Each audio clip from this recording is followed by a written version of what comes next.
The Indian economy has witnessed profound positive transformation in the last 10 years. The people of India are looking ahead to the future with hope and optimism. With the blessings of the people, when our government, under the visionary and dynamic leadership of Honorable Prime Minister Shri Narendra Modi, assumed office in 2014, the country was facing enormous challenges. With Sabka Saath, Sabka Vikas as its mantra, the government overcame those challenges in right earnest. Structural reforms were undertaken. Pro-people programs were formulated and implemented promptly. Conditions were created for more opportunities for employment and entrepreneurship. The economy got a new vigor. The fruits of development started reaching the people at scale. The country got a new sense of purpose and hope. Naturally, the people blessed the government with a bigger mandate. In the second term, our government, under the leadership of Honorable Prime Minister, doubled down on its responsibilities to build a prosperous country with comprehensive development of all people and all regions. Our government strengthened its mantra to Sabka Saath, Sabka Vikas, and Sabka Vishwas. Our development philosophy covered all elements of inclusivity, namely social inclusivity through coverage of all strata of the society, and geographical inclusivity through development of all regions of the country. With the whole of nation approach of Sabka Prayas, the country overcame the challenges of once-in-a-century pandemic, took long strides towards Atmanirbhar Bharat, committed to Panch Pran, and laid solid foundations for the Amrit Kal. As a result, our young country has high aspirations, pride in its present, and hope and confidence for a bright future. We expect that our government, based on its stupendous work, will be blessed again by the people with a resounding mandate. Inclusive development and growth. Our humane and inclusive approach to development is a marked and deliberate departure from the earlier approach of provisioning up to village level. Development programs were thus provisioned. In the last 10 years, however, have targeted each and every household and individual through housing for all, Har Ghar Jal, electricity for all, cooking gas for all, bank accounts and financial services for all in record time. The worries about food have been eliminated through free ration for 80 crore people. Minimum support prices for the produce of Annadata are periodically increased appropriately. These and the provision of basic necessities have enhanced real income in the rural areas. Their economic needs could be addressed, thus spurring growth and generating jobs. Social justice. Our government is working with an approach to development that is all-round, all-pervasive, and all-inclusive. Sarvangin, Sarvasparshi, or Sarvasamaveshi. It covers all castes and people at all levels. We are working to make India a Vikasit Bharat by 2047. For achieving that goal, we need to improve people's capability and empower them. Previously, social justice was mostly a political slogan. For our government, social justice is an effective and necessary governance model. The saturation approach of covering all eligible people is the true and comprehensive achievement of social justice.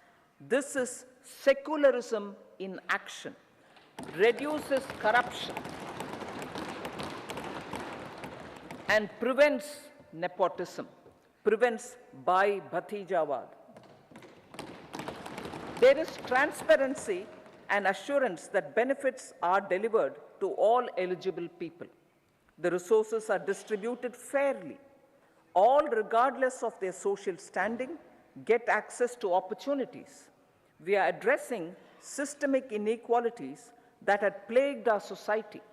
We focus on outcomes and not on outlays so that the social economic transformation is achieved.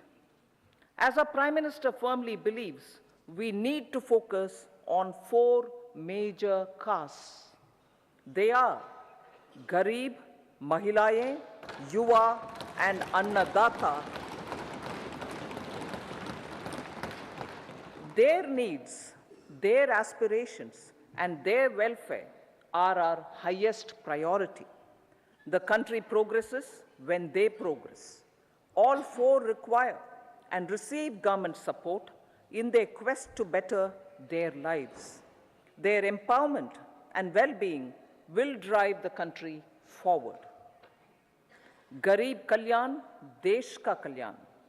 We believe in empowering the poor. The earlier approach of tackling poverty through entitlements had resulted in very modest outcomes. When the poor became empowered partners in the development process, government's power to assist them also increases manifold. With the pursuit of Sabka Saath, in these 10 years, the government has assisted 25 crore people to get freedom from multi-dimensional poverty. Our government's efforts are now getting synergized with energy and passion of such empowered people. This is truly elevating them from poverty. Direct benefit transfer of 34 lakh crore rupees from the government using PM Jan Dhan accounts has led to savings of 2.7 lakh crores of rupees for the government. This savings has been realized through avoidance of leakages prevalent earlier. The savings have helped in providing more funds for Garib Kalyan. PM Swanidhi has provided credit assistance to 78 lakh street vendors. From that total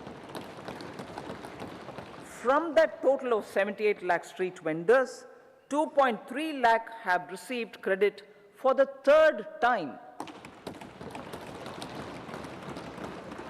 PM Janman Yojana reaches out to the particularly vulnerable tribal groups who have remained outside the realm of development so far. PM Vishwakarma Yojana provides end-to-end support to artisans and craftspeople engaged in 18 trades. The schemes for empowerment of Divyangs and transgender persons reflect firm resolve of our government to leave no one behind. Welfare of Annadata. Farmers are our Annadata. Every year under PM Kisan Samman Yojana, direct financial assistance is provided to 11.8 crore farmers, including marginal and small farmers. Crop insurance is given to 4 crore farmers under PM Fasal Bima Yojana. These, besides several other programs, are assisting Annadata in producing food for the country and for the world. Electronic National Agricultural Market has integrated 1,361 mandis and is providing services to 1.8 crore farmers with trading volume of 3 lakh crores of rupees. The sector is poised for inclusive, balanced, higher growth and productivity. These are facilitated from farmer-centric policies, income support, coverage of risks through price and insurance support, promotion of technologies and innovations through startups. Empowering the Amrit PD, the Yuva. Our prosperity depends on adequately equipping and empowering the youth. The National Education Policy 2020 is ushering the transformational reforms. PM Schools for Rising India, PM Shri, are delivering quality teaching and nurturing holistic and well-rounded individuals.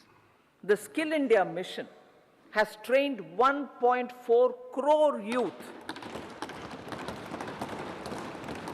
upskilled and reskilled 54 lakh youth, and established 3,000 new ITIs.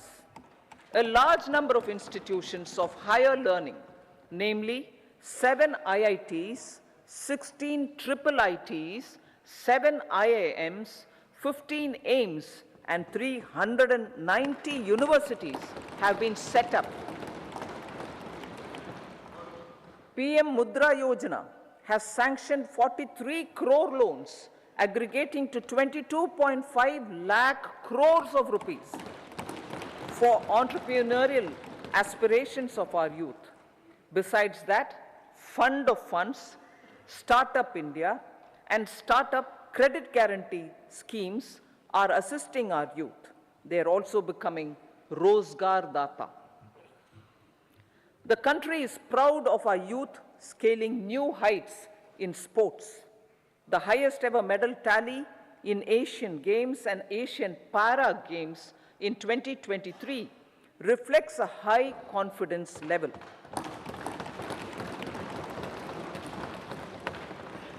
Chess prodigy and our #1 ranked player Pragnananda put up a stiff fight against the reigning world champion Magnus Carlsen in 2023. Today, India has over 80 chess grandmasters compared to little over 20 in 2010. Momentum for Nari Shakti. The empowerment of women through entrepreneurship, ease of living, and dignity for them has gained momentum in these 10 years. 30 crore Mudra Yojana loans have been given to women entrepreneurs. Female enrollment in higher education has gone up by 28% in 10 years. In STEM courses, girls and women constitute 43% of enrollment, one of the highest in the world.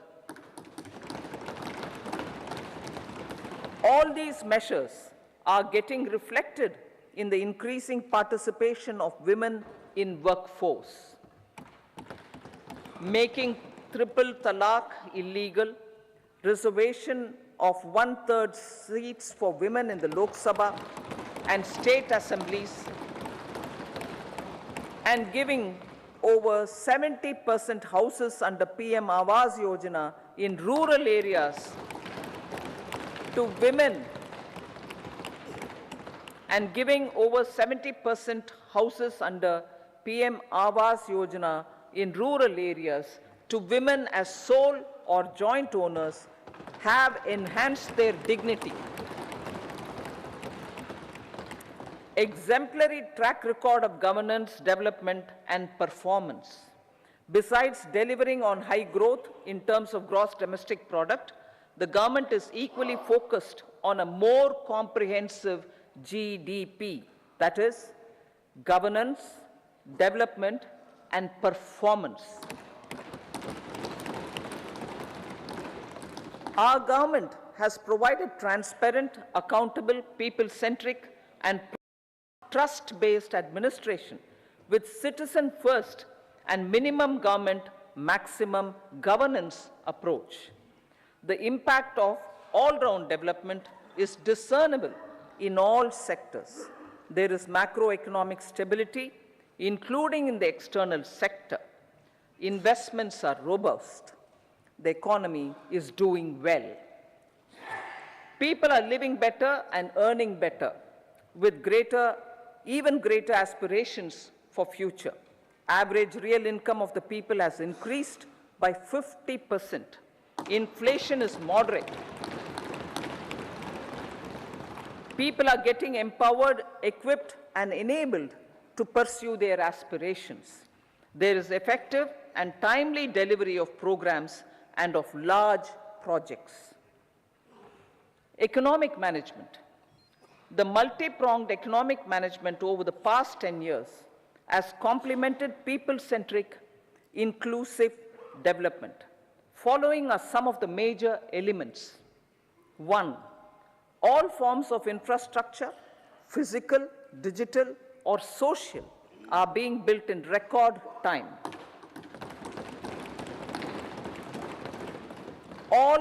Number 2, all parts of the country are becoming active participants in economic growth. Number 3, digital public infrastructure, a new factor of production in the 21st century, is instrumental in formalization of the economy. Number 4, goods and services tax has enabled one nation, one market, one tax. Tax reforms have led to deepening and widening of tax base. Number 5, strengthening of the financial sector has helped in making savings, credit, and investments more efficient. Number 6, GIFT, IFSC, and the Unified Regulatory Authority, IFSCA, are creating a robust gateway for global capital and financial services for the economy. Number 7, proactive inflation management has helped keep inflation within the policy band. Now, the global context, Honorable Speaker, sir. Geopolitically, global affairs are becoming more complex and challenging with wars and conflicts. Globalization is being redefined with reshoring and friendshoring, disruption and fragmentation of supply chains, and competition for critical minerals and technologies. A new world order is emerging after the COVID pandemic. India assumed the G20 presidency during very difficult times for the world. The global economy was going through high inflation, high interest rates, low growth, very high public debt, low trade growth, and climate changes. The pandemic has led to a crisis of food, fertilizer, fuel, and finances for the world, while India successfully navigated its way. The country showed the way forward and built consensus on solutions for those global problems. The recently announced India-Middle East-Europe economic corridor is a strategic and economic game changer for India and others.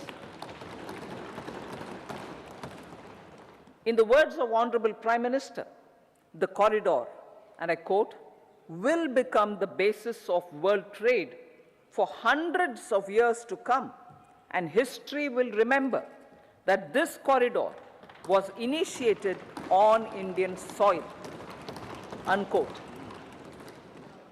Vision for Vikasit Bharat. Our vision for Vikasit Bharat is that of prosperous Bharat in harmony with nature, with modern infrastructure, and providing opportunities for all citizens and all regions to reach their potential. With confidence arising from strong and exemplary track record of performance and progress, earning Sabka Vishwas, the next 5 years will be years of unprecedented development and golden moments to realize the dream of developed India by 2047. The trinity of demography, democracy, and diversity backed by Sabka Prayas has the potential to fulfill aspirations of every Indian. As Honorable Prime Minister in his Independence Day address to the nation mentioned, I quote, "There is no dearth of opportunities, as many opportunities as we want. The country is capable of creating more opportunities. Sky is the limit," unquote. Strategy for Amrit Kal. Our government will adopt economic policies that foster and sustain growth, facilitate inclusive and sustainable development, improve productivity, create opportunities for all, help them enhance their capabilities, and contribute to generation of resources to power investments and fulfill aspirations. Guided by the principle, reform, perform, and transform, the government will take up next generation reforms and build consensus with the states and stakeholders for effective implementation.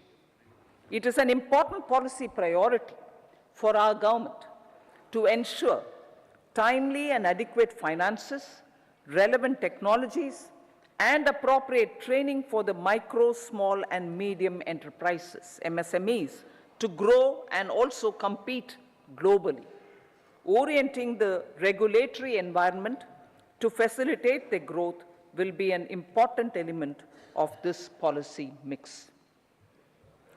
Aligning with the Panchamrit goals, our government will facilitate sustaining high and more resource-efficient economic growth. This will work towards energy security in terms of availability, accessibility, and affordability. For meeting the investment needs, our government will prepare the financial sector in terms of size, capacity, skills, and regulatory framework. Aspirational Districts Program. Our government stands ready to assist the states in faster development of aspirational districts and blocks, including generation of ample economic opportunities. Development of the East. Our government will pay utmost attention to make the eastern region and its people a powerful driver of India's growth. PM Awas Yojana Grameen.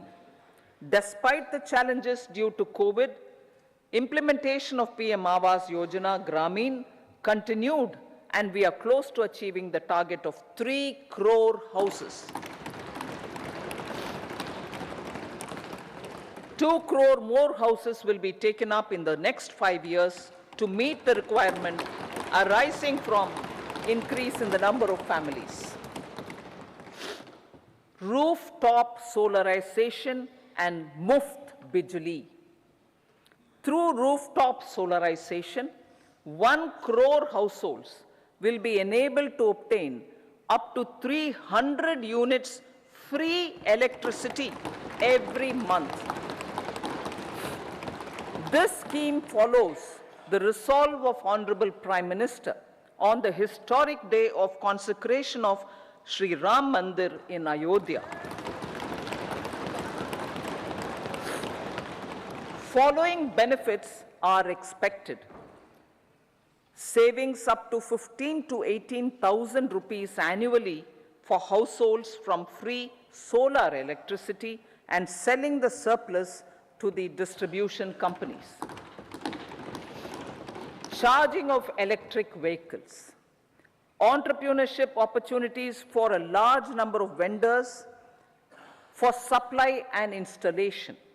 Employment opportunities for the youth with technical skills in manufacturing, installation, and maintenance. Housing for middle class. Our government will launch a scheme to help deserving sections of the middle class, and I quote from Honorable Prime Minister's words, living in rented houses or slums or chawls and unauthorized colonies, unquote, to buy or build their own houses.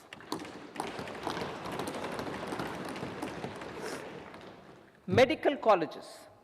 Several youth are ambitious to get qualified as doctors. They aim to serve our people through improved healthcare services. Our government plans to set up more medical colleges by utilizing the existing hospital infrastructure under various departments. A committee for this purpose will be set up to examine the issues and make relevant recommendations. Cervical cancer vaccination. Our government will encourage vaccination for girls in the age group of 9 to 14 years for prevention of cervical cancer. Maternal and child health care. Various schemes for maternal and child care will be brought under one comprehensive program for synergy in implementation. Upgradation of Anganwadi centers under Saksham Anganwadi and Poshan 2.0 will be expedited for improved nutrition delivery, early childhood care and development. The newly designed U-Win platform for managing immunization and intensified efforts of Mission Indradhanush will be rolled out expeditiously throughout the country. Ayushman Bharat. Healthcare cover under Ayushman Bharat scheme will be extended to all ASHA workers, to all Anganwadi workers and helpers. Agriculture and food processing. The efforts of value addition in agriculture sector and boosting farmers' incomes will be stepped up. Pradhan Mantri Kisan Sampada Yojana has benefited 38 lakh farmers and generated 10 lakh employment. Pradhan Mantri Formalization of Micro Food Processing Enterprises Yojana has assisted 2.4 lakh SHGs and 60,000 individuals with credit linkages. Other schemes are complementing the efforts for reducing post-harvest losses and improving productivity and incomes. For ensuring faster growth of the sector, our government will further promote private and public investment in post-harvest activities, including aggregation, modern storage, efficient supply chains, primary and secondary processing and marketing and branding. Nano DAP. After the successful adoption of nano urea, application of nano DAP on various crops will be expanded in all agroclimatic zones. Atmanirbhar Oil Seeds Abhiyan. Building on the initiative announced in 2022, a strategy will be formulated to achieve Atmanirbharta for oil seeds such as mustard, groundnut, sesame, soya bean, and sunflower. This will cover research for high-yielding varieties, widespread adoption of modern farming techniques, market linkages, procurement, value addition, and crop insurance. Dairy development. A comprehensive program for supporting dairy farmers will be formulated. Efforts are already on to control foot and mouth disease. India is the world's largest milk producer with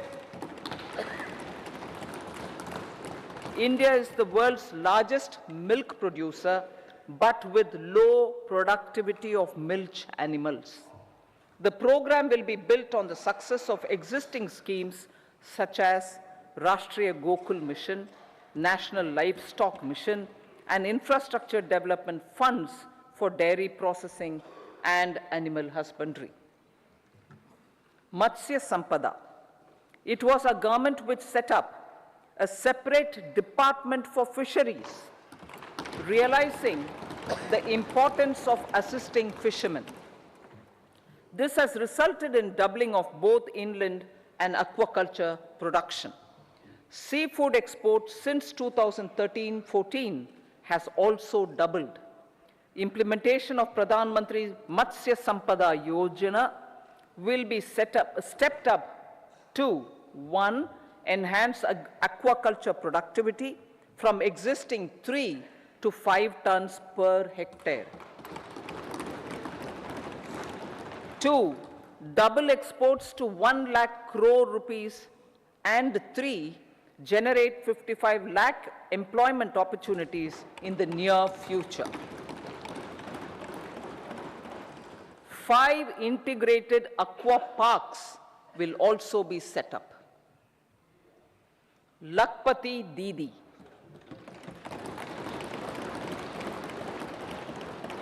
83 lakh SHGs. 83 lakh SHGs with 9 crore women are transforming rural socio-economic landscape with empowerment and self-reliance. Honorable Speaker sir, their success has assisted nearly 1 crore women to become Lakpati Didi already. They are an inspiration to others.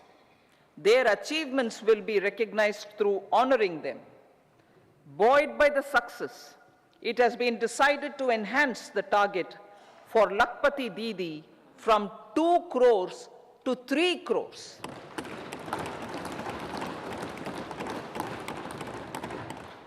Technological changes, new age technologies and data are changing the lives of people and businesses. They are also enabling new economic opportunities and facilitating provision of high quality services at affordable prices for all, including those at the bottom of the pyramid. Opportunities for India at the global level are expanding. India is showing solutions through innovation and entrepreneurship of its people. Research and innovation for catalyzing growth, employment, and development. Prime Minister Lal Bahadur Shastri gave the slogan of Jai Jawan, Jai Kisan.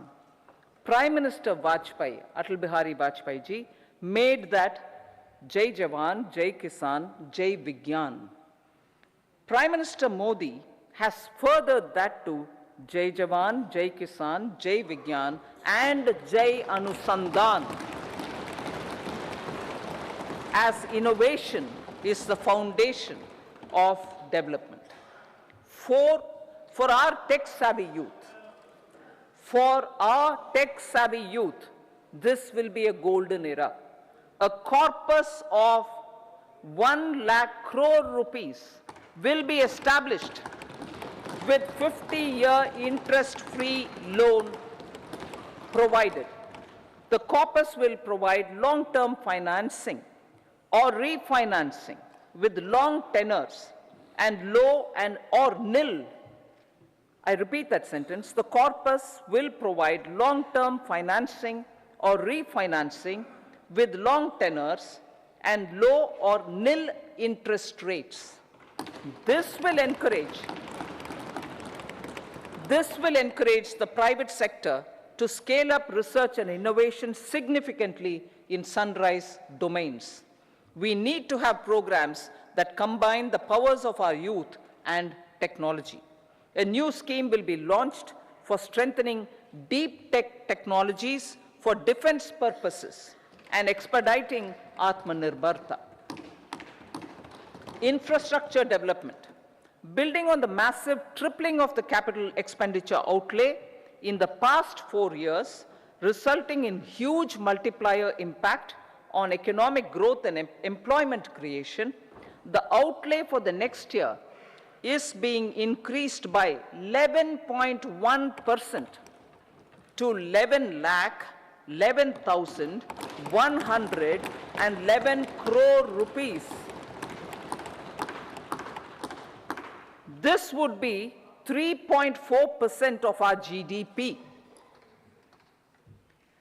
Railways. 3 major railway corridor programs will be implemented.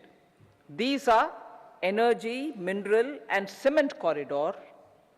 Number 2, port connectivity corridors, And number 3, high traffic density corridors. The projects have been identified under the PM Gati Shakti for enabling multimodal connectivity. They will improve logistics efficiency and reduce cost. The resultant decongestion of the high traffic corridors will also help in improving operations of passenger trains, resulting in safety and higher travel speed for passengers. Together with dedicated freight corridors, these 3 economic corridor programs will accelerate our GDP growth and reduce logistic costs.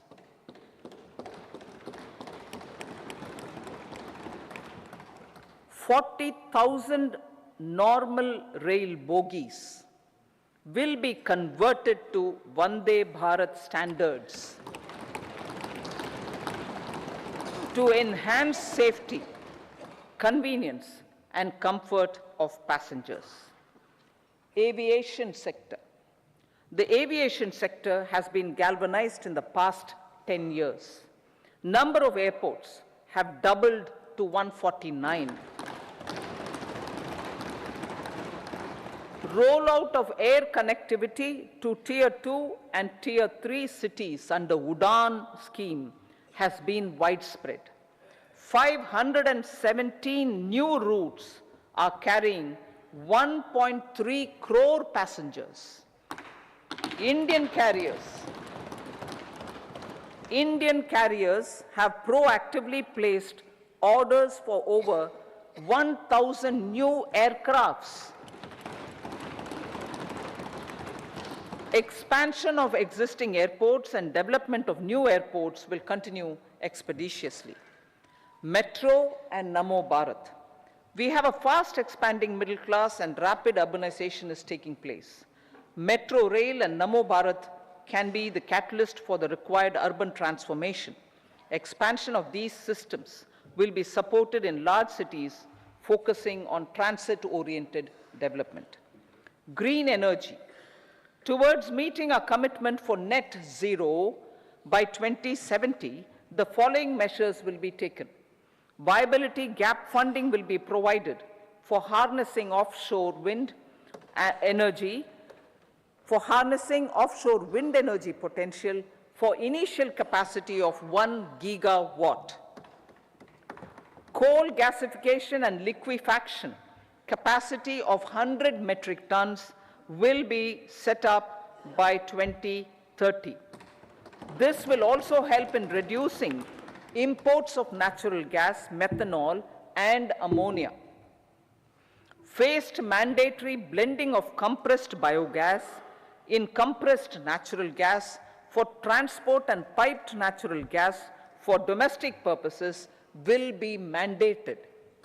Financial assistance will be provided for procurement of biomass aggregation machinery to support collection. Electric vehicle ecosystem.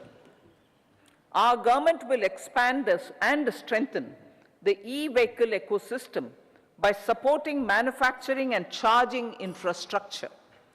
Greater adoption of e-buses for public transport networks will be encouraged through payment security mechanism.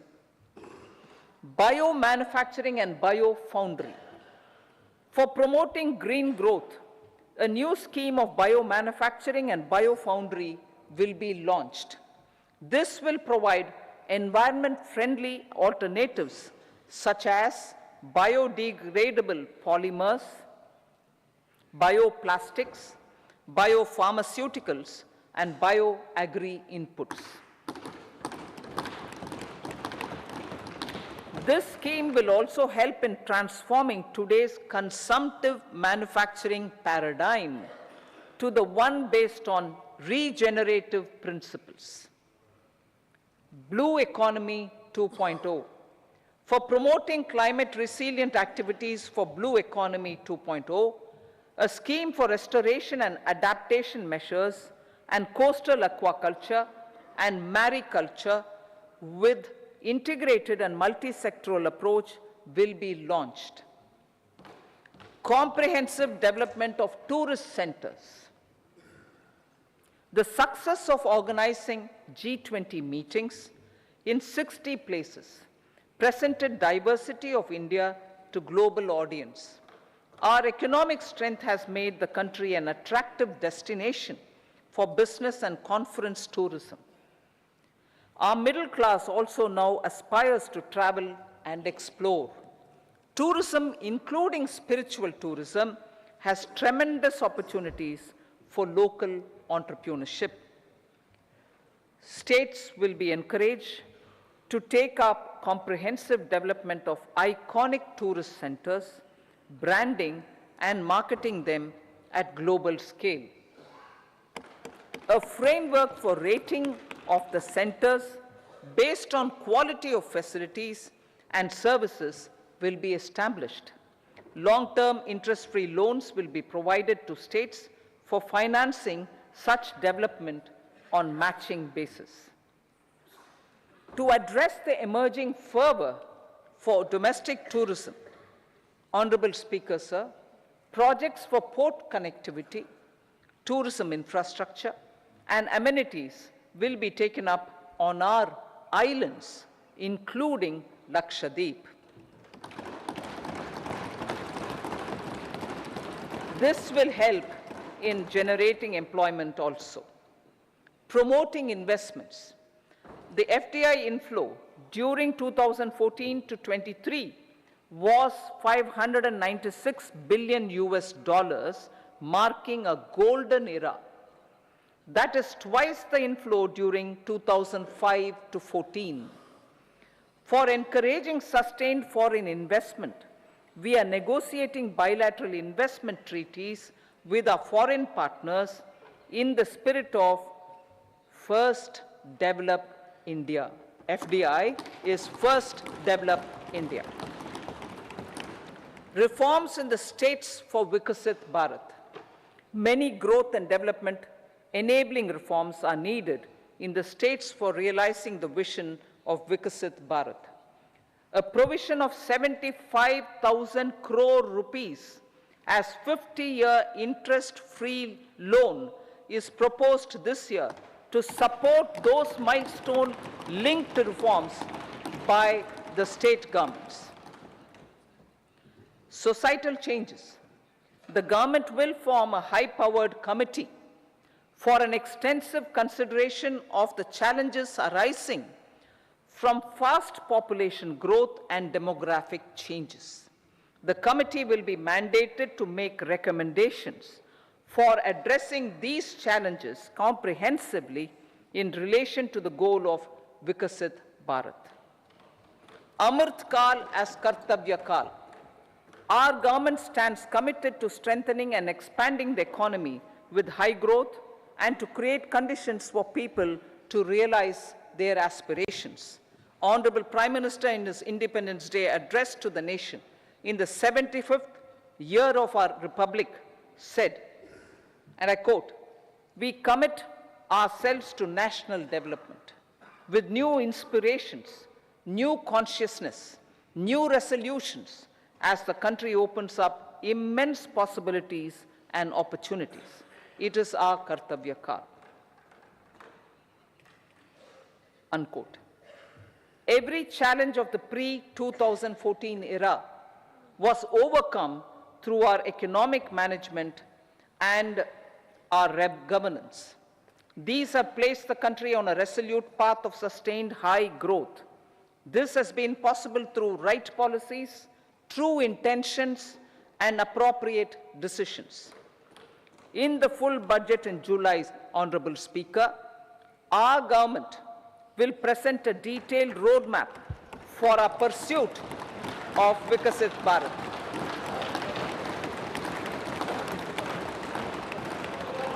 Revised estimates. Revised estimates of 2023-24. The revised estimate of the total receipts other than borrowings is 27.56 lakh crores of rupees, of which the tax receipts are 23.24 lakh crore rupees. The revised estimate of total expenditure is 44.90 lakh crore rupees. The revenue receipts at 30.03 lakh crore rupees are expected to be higher than the budget estimate, reflecting strong growth momentum and formalization in the economy. The revised estimate of the fiscal deficit is 5.8% of GDP, improving on the budget estimate, notwithstanding moderation in the nominal growth estimates. Budget estimates for 2024-25. Coming to the year 2024-25, the total receipts other than borrowings and total expenditure are estimated at 30.80 and 47.66 lakh crore rupees respectively. The tax receipts are estimated at 26.02 lakh crore rupees. The scheme of 50-year interest-free loan for capital expenditure to states will be continued this year with an outlay of 1.3 lakh crore rupees. We continue on the path of fiscal consolidation, as announced in my budget speech of 2021-22, to reduce fiscal deficit below 4.5% by 25-26. The fiscal deficit in 2024-25 is estimated to be 5.1% of GDP, adhering to that path. So the gross and net market borrowings through dated securities during 24-25 are estimated at 14.13 lakh crore rupees and 11.75 lakh crore respectively.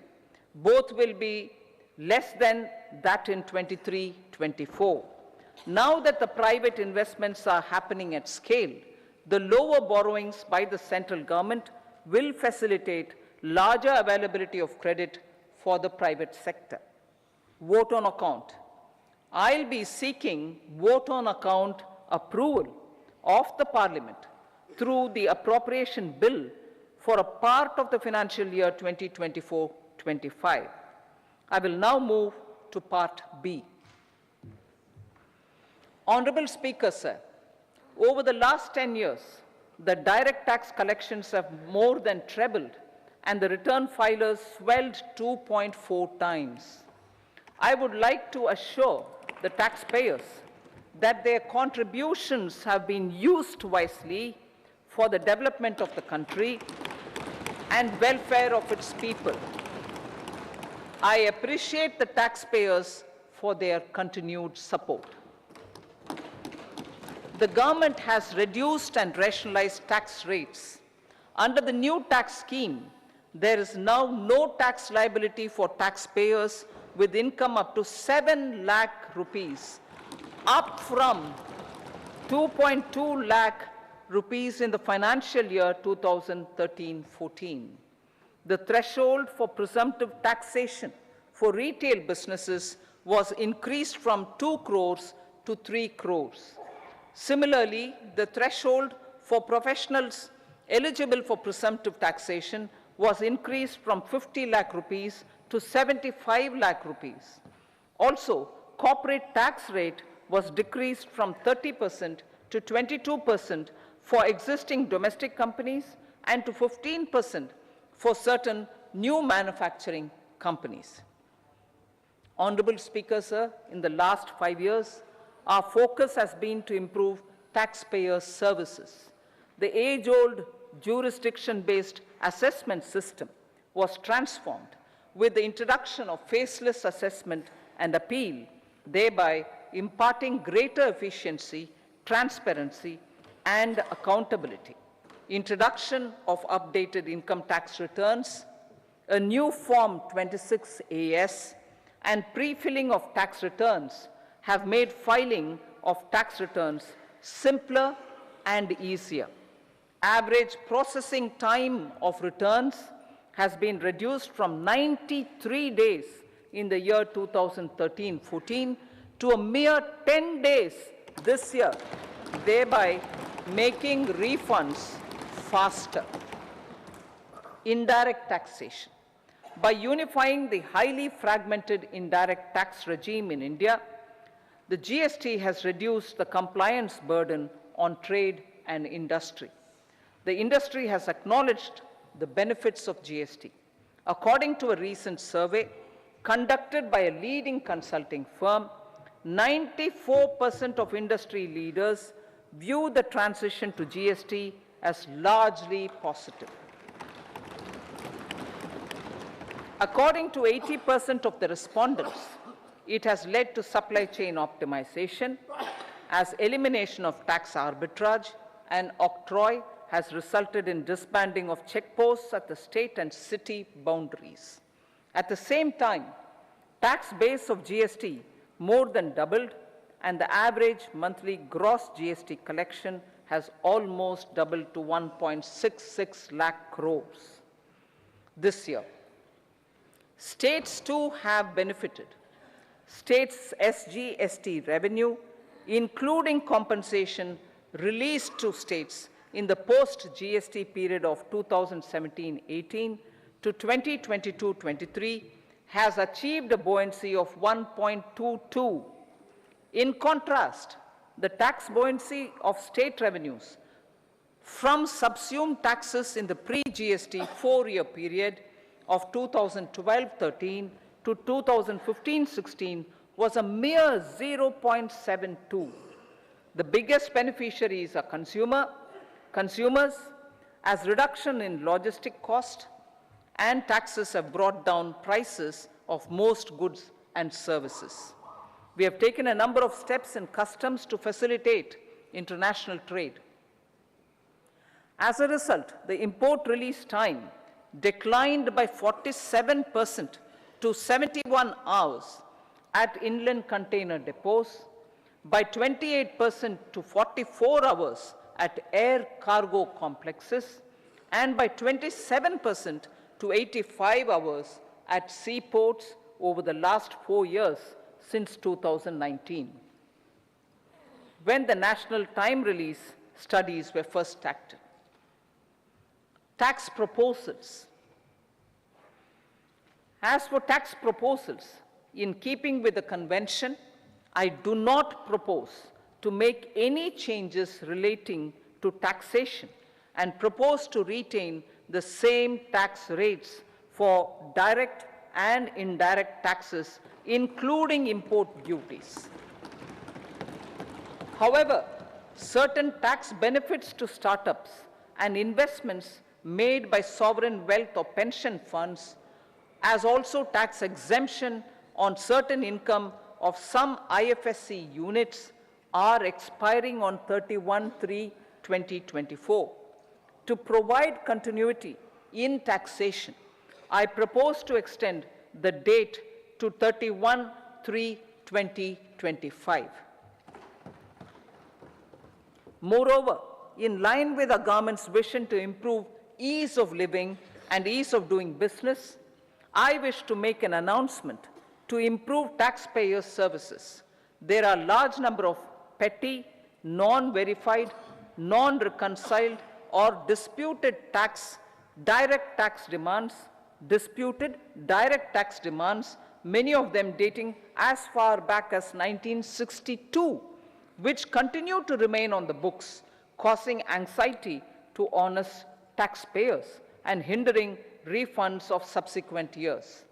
Honorable Speaker, sir, I propose to withdraw such outstanding direct tax demands up to 25,000 rupees pertaining to the period up to financial year 2009-10 and up to 10,000 rupees for financial years 2010-11 to 2014-15. This is expected to benefit about 1 crore taxpayers. 1 crore taxpayers would benefit out of this. Economy then and now. In 2014, when our government assumed the reins, the responsibility to mend the economy step by step and to put the governance systems in order was enormous. The need of the hour was to give hope to the people, to attract investments and to build support for the much-needed reforms. The government did that successfully, following a strong belief of nation first. The crisis of those years has been overcome, and the economy has been put firmly on a high, sustainable growth path with all-round development. It is now appropriate to look at where we were then. I repeat, it is now appropriate to look at where we were then till 2014 and where we are now, only for the purpose of drawing lessons from the mismanagement of those years. The government will lay a white paper on table of the House.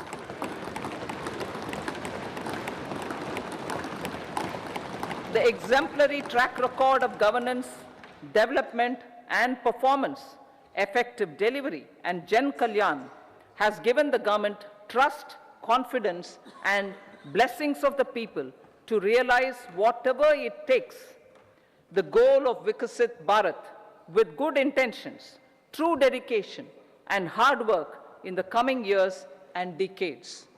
With this, Honorable Speaker, I commend the interim budget to this august House. Jai Hind.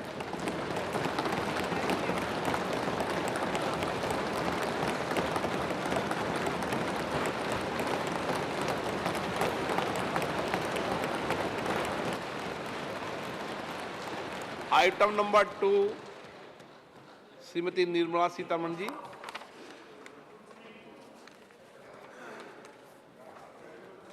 So, with your permission, I rise to lay on the table the following statements under Section 3(1) of the Fiscal Responsibility and Budget Management Act 2003, Medium-Term Fiscal Policy cum Fiscal Policy Strategy Statement and Macroeconomic Framework Statement. Item number 3, Srimati Nirmala Sitharaman ji. Sir, with your permission, I rise to move for leave to introduce the Finance Bill 2024. प्रश्न ये है कि विधेयक को पुनर्स्थापित करने की अनुमति प्रदान की जाए। जो सदस्य इसके पक्ष में हाँ कहें, जो सदस्य विरोध में ना कहें, मेरे विचार में निर्णय हाँ वालों के पक्ष हुआ, हाँ वालों के पक्ष हुआ।